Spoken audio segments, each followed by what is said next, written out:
The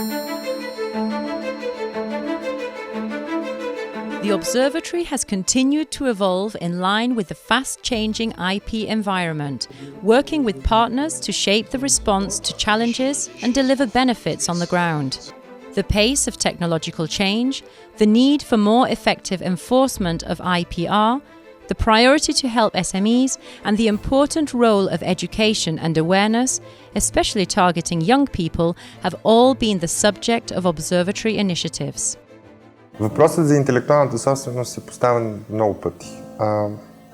Не винаги, може би по най-правилния начин, не винаги така, че да може да достигне до младите хора. The IdeasPowered initiative is bringing a focus on IP rights to places where young people gather.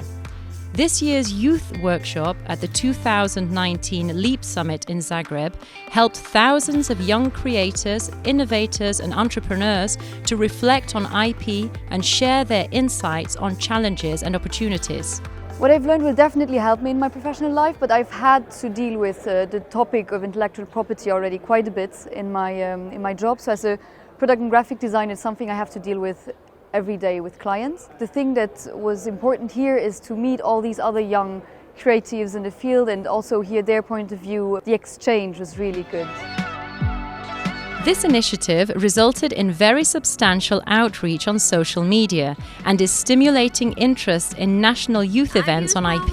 It's Lana here from Prague. In parallel, the IP in Education conference in Romania was followed by a pilot training session for Romanian teachers aimed at encouraging the spread of positive messages about IP rights to the classroom. It was wonderful starting from yesterday when we found out new points in well-known concepts as intellectual property, what does it mean, how we see the connections with key competence. The office is continuing to promote legal sources for video, music and games, and the frequently asked questions on copyright are among the most visited pages on the observatory website. We are also starting work on the out-of-commerce database entrusted to the EU IPO in the recently adopted Copyright Directive. The observatory studies have also contributed directly to outreach, notably through the Spring Pan-European Media Campaign, which highlighted the threats and reached additional areas of the mainstream press and media. Looking at enforcement, the scale of the task and urgency to act was made very evident by the recently published report on the global trade in counterfeit and pirated goods prepared jointly with the OECD. It's a global phenomenon. This updated 2019 report shows that the global trade in counterfeit and pirated goods and the proportion of fake goods entering the EU have both risen significantly since 3 years earlier. In view of the importance of international cooperation, the EU IPO is working in EU-funded IP projects in a number of global regions with observatory support on enforcement issues, and also supports the European Commission on the creation of counterfeiting and piracy watch lists and its work on IP within EU delegations. It's comforting to know that all of us are not really far from each other. We're in the same boat. As far as the appreciation of IP is in the whole country, the state of the collaboration and how we could help the small and medium enterprises in terms of IP protection. There is also a need for appropriate advocacy and resources. This issue was highlighted at the International IP Enforcement Forum in Paris in June, which also saw the launch of the IP Enforcement Portal, combining the office's enforcement-related tools in a single platform. We are here because we have a problem created by globalization, created by technology. But I also think that technology can be part of the answer.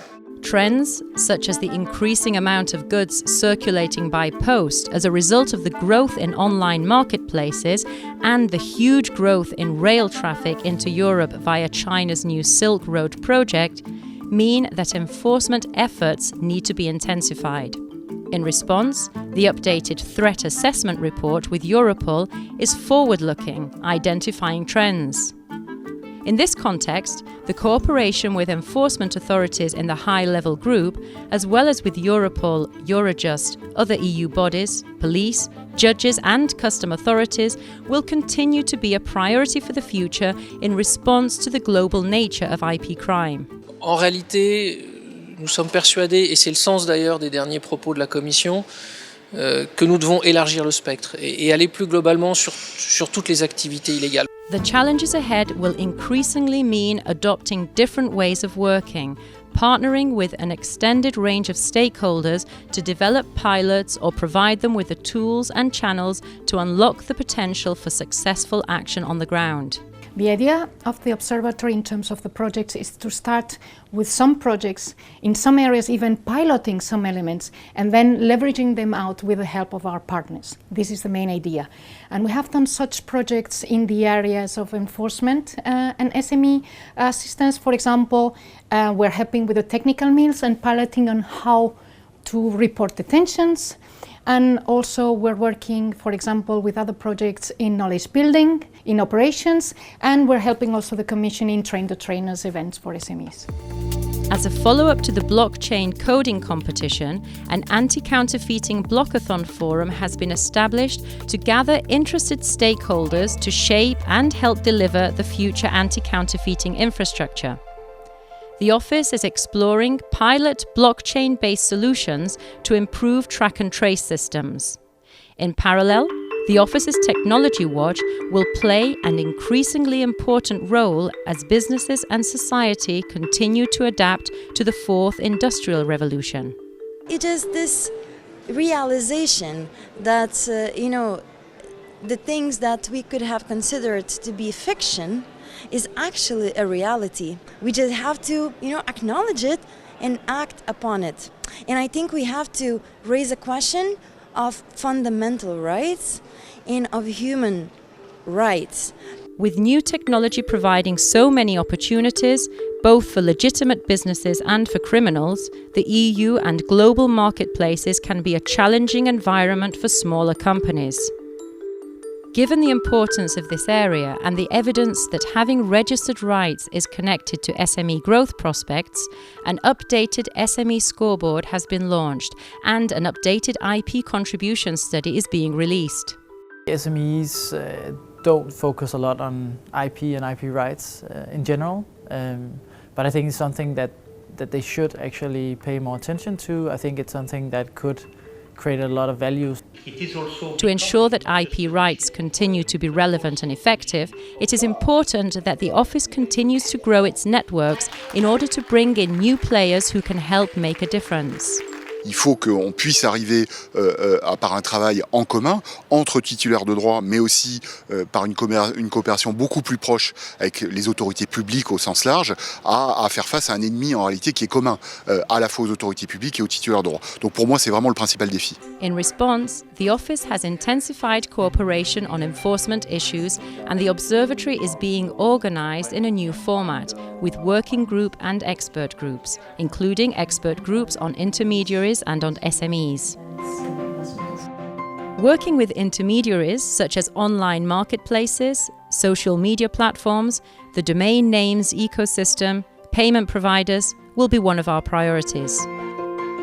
Helping SMEs and tackling enforcement issues in partnership with national IP offices and other local authorities are central themes of the EU IPO's next strategic plan, in which the Observatory Department activities and objectives are a central element of the office work plan. Awareness raising has a big part to play when we look at it from early school children through to the likes of SMEs, through to influencing the political arena. And also, I suppose, everything in between when we look at the part to play with national offices and ministries, the collaboration between organisations of enforcement. That's one of the main challenges. Looking forward, while the Observatory's work on contributing knowledge and awareness, supporting policymakers and cooperating with enforcement authorities will continue, it will be complemented by new areas of activity. These will reflect, among other things, technological change, globalization, the growth in online markets, the need to help SMEs, and the EU's other policy priorities in IP rights following the new Commission and new Parliament.